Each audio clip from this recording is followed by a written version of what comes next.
Hey, what's going on, guys? Welcome back to the Brothers Talk About. My name is James, and today I am joined by my brother thanks to the power of post-production. My name is Chris, and today we're giving you our thoughts on the second to last episode of Loki. This episode is going to be a little different because we weren't able to meet together to film a video for you guys, so we figured we'd separate and give our experiences on the episode and what we thought about it, going back and forth on different topics of the episode. I enjoyed the beginning of this episode because it dove right into where the last one ended. We got to see the weird, obscure items and like enchantment mysteries of the Void, and you got to see where all the future and past Loki have gotten pruned, and they all were inside this big open world planet. Yeah, this world was kind of like a area for the TVA to kind of dump all of the things that they prune or kind of wipe the timeline. So there's a lot of different subtle Easter eggs that, I'm not going to lie, I didn't even really notice too many of them because I'm not too keen on the different elements and different teases and references to the comics. But that's what we have new rock stars and channels like them to be able to explain to us and give us all the information on the different Easter eggs that we can explore and kind of laugh at, and just different nods that the creators of the show put in. And like there's a couple different funny ones like the Thanos jet, or Thanos' plane from the comics, or things like Frog Thor, which I didn't notice right away, or even things like the Ronin ship from Guardians of the Galaxy, just different things like that that were kind of cool to see in this episode. And I liked seeing the kind of callbacks to other films or comics. Even if I didn't notice them right away, it's just cool, always cool to see them. And one of the real highlights of this episode was seeing the different variants of Loki, with different experiences and moments that they were able to work into the episode, with having 4 different Lokis all interacting with each other. That led to some pretty funny moments. And Chris, what did you think about it? The Lokis that they introduced were pretty cool. I thought that it was nice to see a mix of different kinds, from Kid Loki to Lizard Loki, who actually ended up being pretty funny. And Old Man Loki was probably the best out of the 4. The one that betrayed them, I really didn't care for him that much, and Kid Loki was kind of interesting. It's funny to see if he survives and will show up in future installments. I think that Old Man Loki was cool. Richard E. Grant portrayed him really well as like a future Loki who, really, when you think about it, him being by himself for all this time, he must have conjured up a bunch of power inside of him, and he was able to replicate all of Asgard, so I thought that was kind of cool. Yeah, Richard E. Grant was definitely a highlight of this episode. He's definitely the standing point, shining Loki variant of the episode. I like seeing how he had that classic comic book look, which is really cool to see on screen, kind of delving into that cool like things that the Disney Plus shows of doing, like the Halloween episode with WandaVision, how we got to see the classic suits like with Wanda, Pietro, Quicksilver, both Wiccan and Speed, and Vision. And so that was really cool to see. And so kind of having that with now this Old Man Loki, played by Richard E. Grant, having his classic suit from the comics, it's applying these really cool elements of the show that I liked. Like I said, I just enjoy the subtle nods to the fans, and we finally get to see what it would look like on screen in live action, so it was cool. And seeing how their different chemistry reacting with each other was pretty cool. I thought Kid Loki, hearing about how in his timeline that he killed Thor, was like an interesting moment, and maybe that could have led into like I want to explore what the heck that timeline was, and if any one of these characters were to get their own spin-off show, I could see Kid Loki getting his own show, kind of maybe also teaming up with the Young Avengers and the future Young Avengers projects, so that would be cool to see as well. And then the introduction of President Loki, that was one that I was kind of confused by, because I personally thought that we were going to have more moments with President Loki, and he kind of was a little underwhelming. I thought he was going to be able to maybe explore his character more, and I thought it was going to be like Loki kind of controlling. Me and Chris have the same idea, I believe, on how we think that he would have kind of been Tom Hiddleston, our Loki that we've been following through this series, kind of either taking over the TVA or taking over this Void, kind of becoming the head of it to take over the TVA. So with that, it kind of was a little disappointing, and they kind of pushed it a lot in the marketing material, kind of making it seem like it was going to be a big moment, and probably it only was about a 5-minute segment. So having President Loki as a main part of the marketing material really kind of throws you off, and maybe that was Marvel's intention, as a way to distract fans and lead off into different moments that can kind of throw off the leaks and speculations that come out to not ruin the show. President Loki, I agree with James. This was a big hyped up thing in the trailer. It kind of showed him with the I vote for Loki pin and everything else. I thought that was actually going to be Tom Hiddleston's Loki, the main Loki of the series. I thought that was him, like, convincing people that he's going to be a ruler. Like, I thought he was going to try to rule the Void or something like that. So that was funny to see that it was actually a different version of him. And I just didn't like the scene when they were having the big brawl. I felt like it was a decent scene. I liked how Lizard Loki bit off his hand. I thought that was pretty funny. And I liked the enchantment powers that you didn't really get to see used before. Yeah, so we pretty much agree on President Loki, kind of like thinking that he may have been a little bit more prominent in the episode. I agree with Chris about the fight not being that entertaining. It was kind of just like a quick kind of brawl, almost like a simple dodging out of the way, more of a comedic thing, more so than a fight.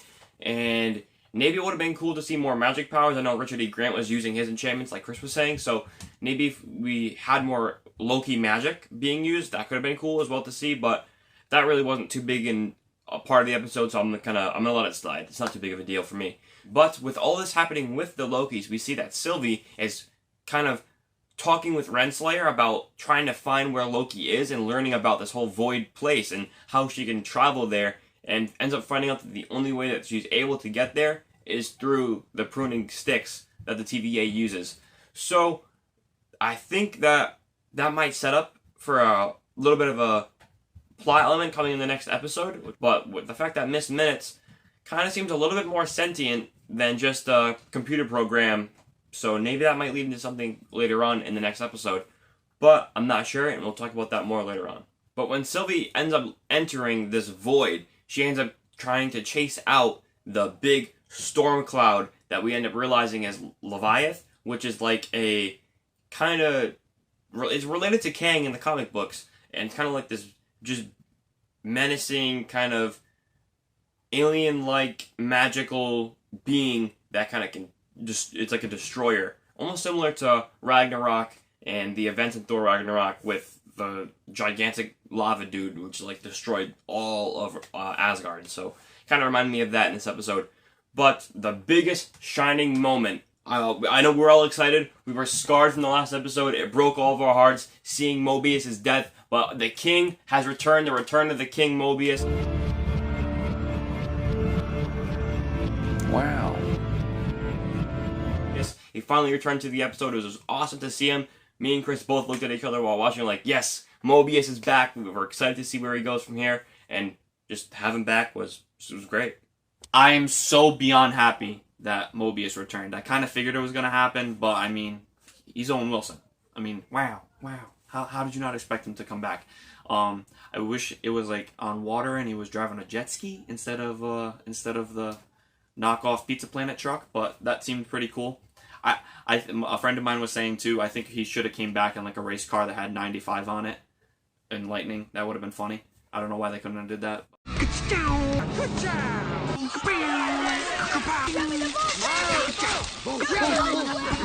Yeah, with so many Easter eggs being in this episode, it actually would have been funny to have either one of those would have been cool. Seeing either him on the jet ski would have been a really cool callback and an awesome moment for the fans, or even having elements of Pixar theories and having the Pizza Planet truck or Lightning McQueen style car rolling through, since he's voiced by Owen Wilson. So those would have been cool moments to have in the episode, but that would have made all the Pixar theory fans kind of go crazy and trying to connect all these strings and then connecting it to the MCU, which would then completely blow it up, and that'd be a whole other topic of conversation, but that would have been funny to see, and maybe we still can hold out hope to see Mobius ride his jet ski in episode 6. But one thing I noticed in the episode when all the Lokis are talking about how they ended up getting to this void, when Richard E. Grant's character explains his backstory and how he got there, it kind of sounds a lot like the fan theories that the fans had after seeing Infinity War and Loki's death. And that kind of, all those theories were spreading around the internet, and fans hoping that Loki could have survived some way. So his story seems to be that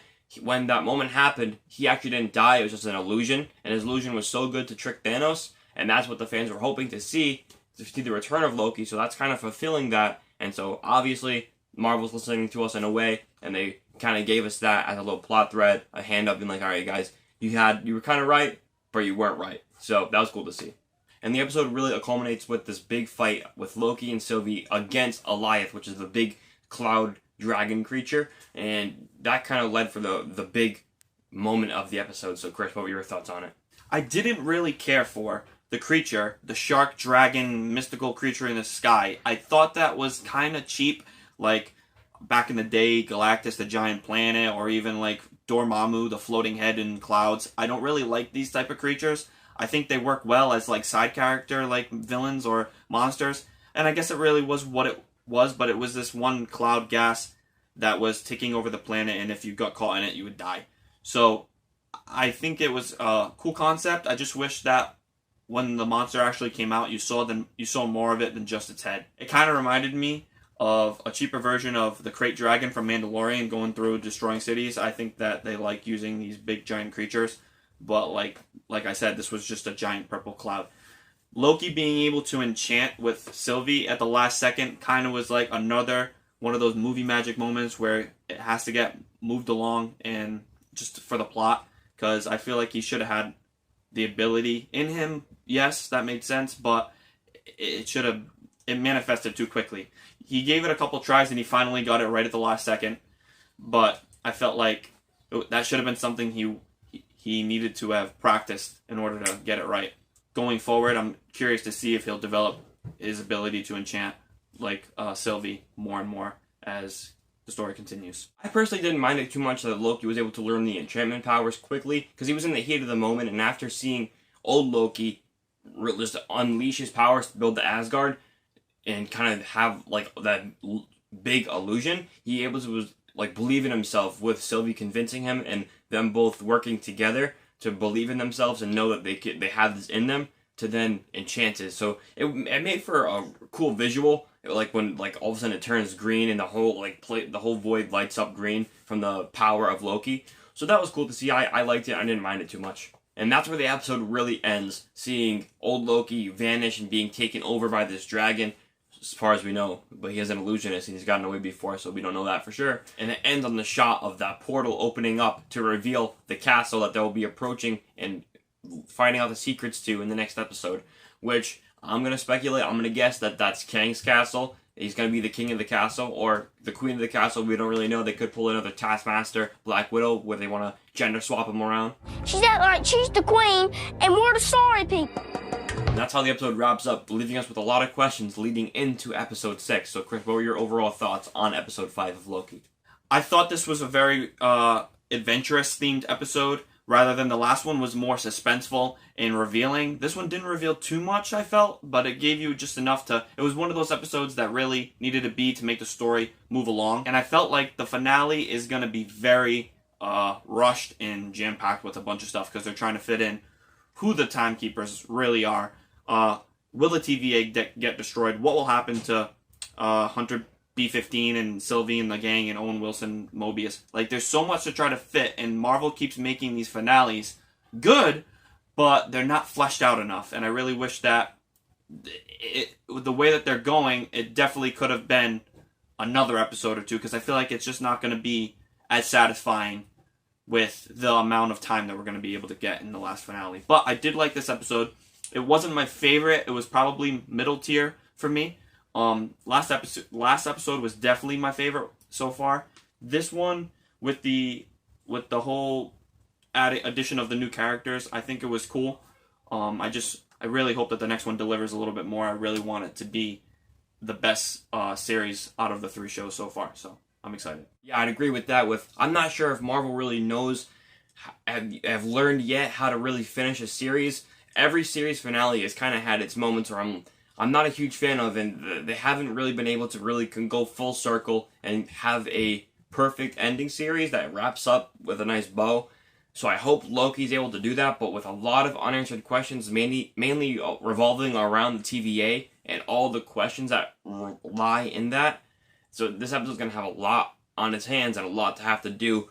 Overall, my thoughts were that this episode, when it had its moments, its Easter eggs, and its things that I definitely enjoyed, this episode kind of left me not as satisfied as I was hoping it would have. Coming off the back of last week's episode, it wasn't as good as I wanted it to be. And like you mentioned, it is middle tier for me personally too. I think that it's definitely an improvement over episode 3, which I thought was the weakest so far of the series. So hopefully next week gets better and is really able to finish out strong with a good season finale. I really think this episode would have benefited from a big reveal at the end, possibly revealing that if it was Kang all along controlling the TVA, that would have allowed fans to really speculate and have that ongoing conversation that I enjoy with these Disney Plus series that can lead into the next week, allowing for all of us as fans just to theorize, speculate, and wonder what will happen.